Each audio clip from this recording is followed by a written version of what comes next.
What's going on, guys? So I realize it's been 2 months since I posted a video. I actually sold my house and moved, and actually moved this shed too, and I finished it out. Yeah, it's pretty nice, but duramax is currently pulled apart. I figured since that was my last video, we should probably go take a look at it. Come on, Dixie. Come on. So it's currently 12 degrees out. So I've been running this heater, and says it's 52 in here. Not with it all the way up, but yeah, it's very fumy.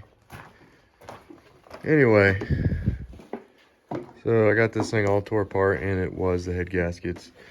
2 was definitely worse, but 1 was pretty bad.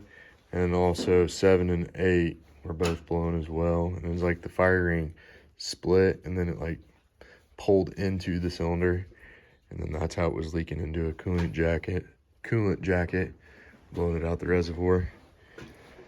Hi, honey. So there's a couple things that were wrong on this truck, and one was I was constantly running out of fuel rail pressure, and I put a race plug in it, and it helped.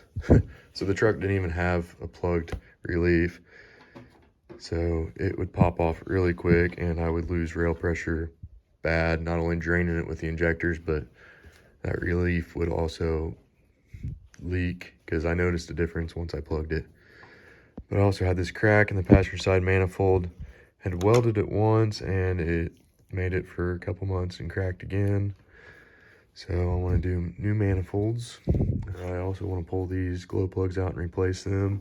These probably got 70 or 80,000 miles on them. And that's kind of where I was at as far as the heads.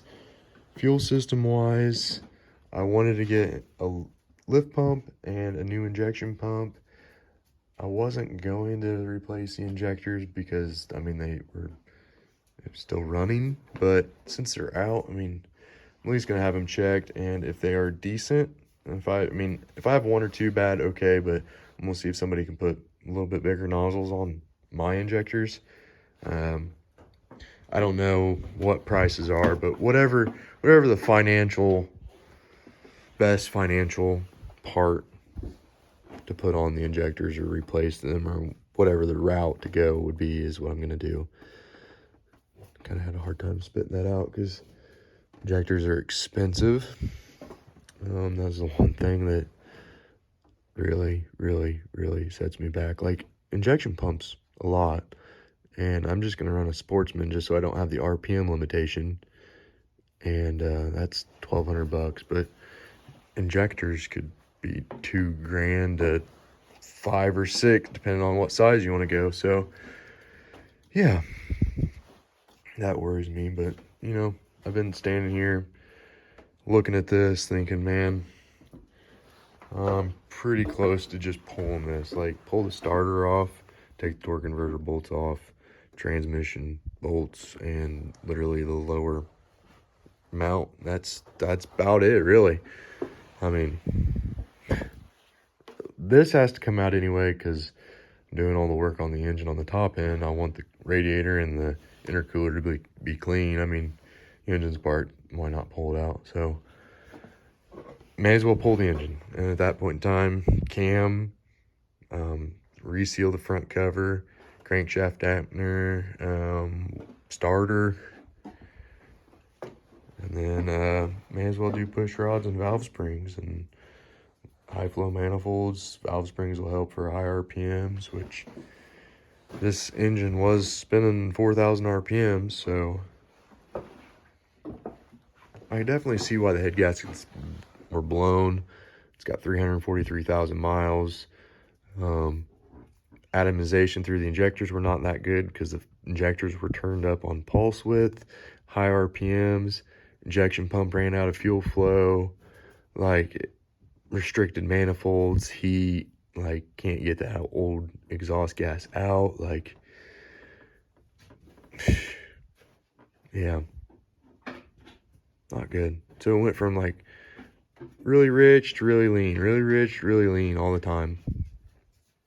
for the last 15,000 miles. So we're going to try to fix that as best as I financially can. Because like this truck also needs, well, the transfer case. About 5,000 miles ago, noticed that it was leaking, and so I JB welded the case, which that doesn't last at all. Power steering pump was very weak. You could definitely tell that it did not want to steer. Needs a steering gearbox. Hydro boost unit could be replaced. All the brake lines are new, but yeah. So it needs more than just engine. I mean, steering, brakes, and transfer case. But I did wreck the truck and bent the rear axle. So the rear axle's a newer rear axle, has like 100 and some thousand miles. It's not the 343,000 original mile axle. Had a tire blow, that's why the bedside's messed up. But 4,000 RPMs and a lot of wheel speed, I guess that'll do that. But this truck is a really good truck. I just want to fix some of the factory limitations on the engine and, make a good solid 550, 580 horse that is reliable and fun to drive every day. I mean, 600 is like, I don't know. There's a point where you start pushing it. So I don't mind having a switch that kind of goes up to the 650 mark, but try not to drive it every day at that. So, and I'm pretty used to this truck by now. I mean, been around it for 6, going on 7 years now. And I literally just had the transmission built 15,000 miles ago and the engine retuned. And that's probably what really let the engine loose, was putting the transmission. Because, if you do the engine first, you're never going to have a trans, but do the trans and tuning, then your engine just can't take it because you find the weak links in the engine. So it's always something, right? I've heard that before. You make it hard to get anything done. You really do. I know. Don't bother you two.